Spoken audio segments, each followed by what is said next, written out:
আসসালামু আলাইকুম রহমতুল্লাহ। সকলেই আশা করি ভালো আছেন। আজকে আমি যেখানে এসেছি এটা হচ্ছে বাইতুল মুকাররম। এটা হচ্ছে মুসলমানের একটা গৌরব, বাইতুল মুকাররম জাতীয় জামে মসজিদ। আজকে আমি আপনাদেরকে সেই পবিত্র স্থান ঘুরে ঘুরে দেখাবো। আপনারা সকলে ধৈর্য ধারণ করে আমার সাথে থাকুন এবং দেখতে থাকুন যে এখানে কীরকম কী পরিবেশ। পবিত্র বাইতুল মুকাররম এটি নির্মাণ কাজ শুরু হয়েছিল 1960 সাল এবং এর নির্মাণ কাজ শেষ হয়েছে 1968 সাল। তো আমি এখন যেখানে আছি এটা হচ্ছে বাইতুল মুকাররমের বাহিরের অংশ। আপনারা দেখতে পাচ্ছেন বাইতুল মুকাররম এটা নির্মাণ করা হয়েছে কাবার মতো করে, কাবার স্টাইলের মতো। পবিত্র বাইতুল মুকাররমে প্রায় আনুমানিক 30,000-এর মতো লোক একসাথে নামাজ আদায় করতে পারে।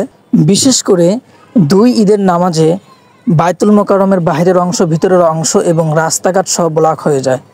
এবং বাইতুল মুকাররমের পাশে রয়েছে আপনার স্টেডিয়াম, যেখানে খেলাধুলা করা হয়।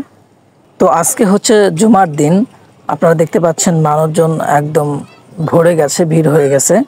তো কিছুক্ষণ পরেই নামাজ শুরু হয়ে যাবে। তো এবার নামাজ পড়ার উদ্দেশ্যে ভিতরের দিকে প্রবেশ করলাম। তো বাইতুল মুকাররমের এখানে দেখতে পাচ্ছেন যে এটা হচ্ছে অজুখানা। এখানে সকলে অজু করছে এবং নামাজের জন্য প্রস্তুতি গ্রহণ করছে। অবশেষে আমরা নামাজ শেষ করলাম।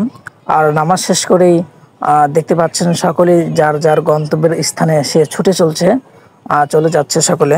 তো আমরা নামাজ শেষ করে আমরা আসলাম একটু মার্কেটের দিকে প্রবেশ করলাম। তো শুরুতে ঢুকলাম একটা আতরের দোকানে। এখানে আসলে সুন্দর সুন্দর আতর পাওয়া যায় এবং তসবি, আপনার ইসলামিক যে জিনিসগুলো আছে খুব সহজে হাতের নাগালে পাওয়া যায়। আসলে দেখবেন আপনারা। তো এবং আপনারা দেখতে পাচ্ছেন আমি একটা টুপির দোকানে প্রবেশ করলাম টুপি কেনার জন্যে। তো আমি দামাদামি করছি অথবা চয়েস করছি, একের পর এক ধাপে ধাপে দেখছি, কিন্তু চয়েস হচ্ছে না। তো অবশেষে একটা টুপি ভালো লাগলো, সেটাই আমি কিনে নিলাম। তো আপনারা এখানে আসলে অবশ্যই এখান থেকে টুপি কিনতে পারেন, ভালো ভালো টুপি পাওয়া যায় এবং সাথে অনেক কিছুই পাওয়া যায়। তো আমি একটা মিসওয়াকের দোকানে গেলাম। এখানে খুব সুন্দর সুন্দর মিসওয়াক এটা পাওয়া যায়, অনেক ধরনের ভিন্ন ভিন্ন ধরনের আইটেম এবং ইসলামিক বইসহ নানান ধরনের জীবন গড়ার জন্যে, জীবনকে গঠন করার জন্য সুন্দর সুন্দর বইগুলো এখানে সহজেই পাওয়া যায়। সত্যি বলতে গেলে আজকে সূর্যের তাপটা একটু বেশি, সূর্যের তাপে গলাটা শুকিয়ে গেছে। তো একটু আমরা শরবত খাইলাম, খুব ভালো। তো যাই হোক, ভিডিওটা যদি ভালো লাগে তাহলে লাইক, কমেন্ট, শেয়ার করে পাশে থাকবেন। সকলকে ধন্যবাদ। আর সকলের কাছে ভিডিও শেষে একটাই অনুরোধ রইল, 5 ওয়াক্ত নামাজ আল্লাহর হুকুম সকলে আদায় করবেন ইনশাল্লাহ।